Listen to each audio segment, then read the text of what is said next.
Et vous nous parlez de télévision ce matin. Oui, avec un fin connaisseur de l'audiovisuel et des médias, Philippe Bailly, président du cabinet NPA Conseil et de la société D-Rating, qui va nous expliquer les bouleversements en cours. Pour la première fois en 20 ans de TNT, deux chaînes vont disparaître, C8 et Énergie 12. Elles seront remplacées par deux nouvelles. Ainsi en a décidé l'ARCOM, l'autorité de régulation de la communication audiovisuelle et numérique.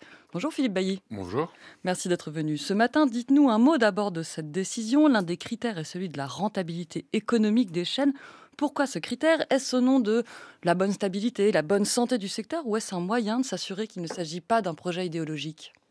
Non, il n'est pas question d'idéologie, il est question en tout cas de pérennité, effectivement, des projets qui sont sélectionnés, de la capacité de ceux qui les proposent, et donc qui sont sélectionnés par le CSA hier, l'ARCOM aujourd'hui, de les poursuivre dans la durée. On peut construire des châteaux en Espagne, on pourrait proposer la plus belle des chaînes, la plus participative à la création, etc. Si à un moment, il n'y a pas une réalité et une capacité à la faire vivre dans le temps, ça serait construire sur du sable.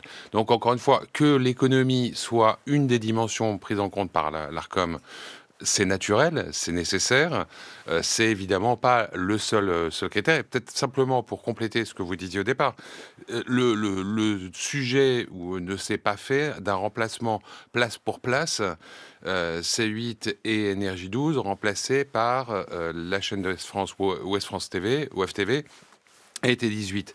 Il y a eu un appel à candidature qui portait sur les 15 chaînes qui avaient été sélectionnées en 2005 et qui venaient vraiment à la fin de leur bail, des possibilités d'être reconduites.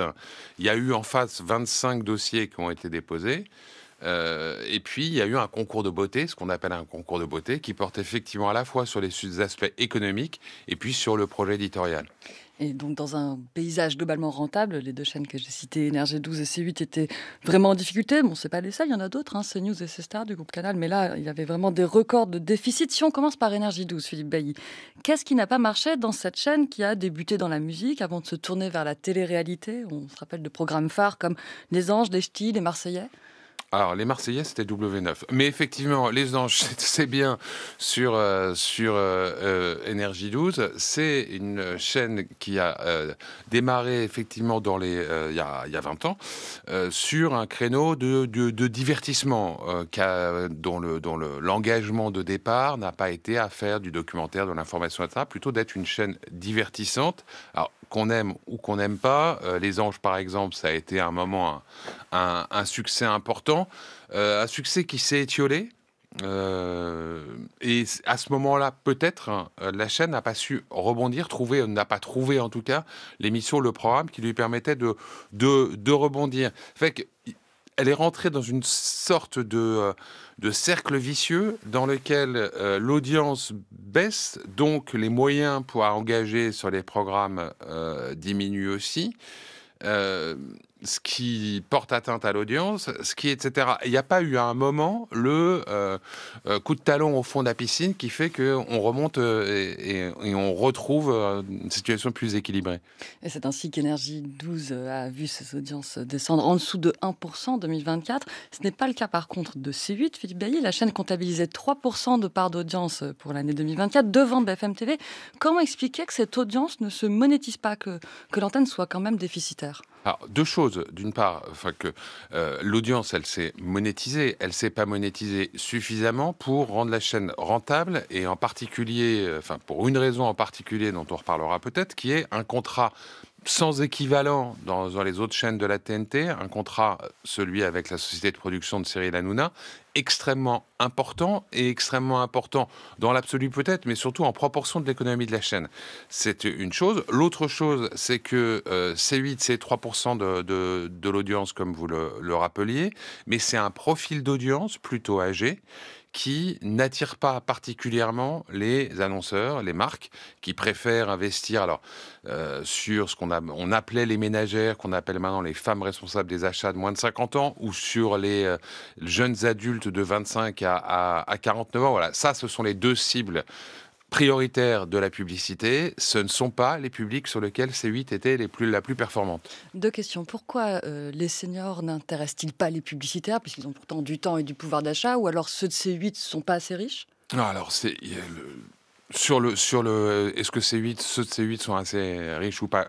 J'en sais rien. Ce qui est sûr, mais c'est vieux comme la pub et ça fait des décennies qu'on parle de la dictature, une forme de jeunisme de la publicité, alors même que les seniors d'abord sont de plus en plus nombreux, que leur pouvoir d'achat est globalement au moins équivalent à celui des autres. Donc là, il y a pas de sujet C8, c'est un sujet plus général de la publicité télé en particulier. Deuxième question, ce qu'on comprend, c'est que le contrat de C8 avec Touche pas à mon poste, l'émission d'Hanouna, et plus largement, il y avait d'autres émissions de Cyril Hanouna. En fait, ce n'était pas un animateur rentable, il coûtait trop cher pour la chaîne. Aujourd'hui, comment on peut voir la suite pour cette émission?